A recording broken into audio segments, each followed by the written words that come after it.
श्री स्वामी समर्थ. होळी आधीचे 8 दिवस अशुभ का असतात? होलाष्टकादरम्यान शुभ कार्य का केलं जात नाही? मार्चमध्ये होलाष्टक कधी सुरू होणार आहे? चला जाणून घेऊया.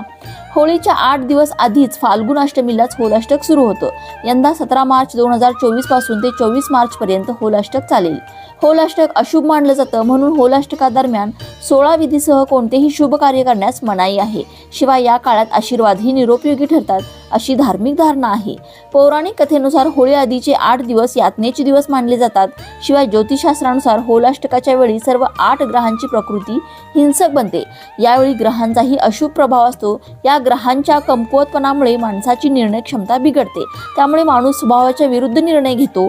जीवनात रोगराई, संकट आणि अकाली मृत्यूची छायाही पडू शकते असे म्हणतात. त्यामुळे लग्न, मुंडन, घरकाम, हवन, नवीन गुंतवणूक यासारखी शुभ कार्य होलाष्टकादरम्यान करू नयेत. त्यात यश मिळत नाही आणि सर्व प्रकारचे अडथळे येतात असं सांगितलं जातं.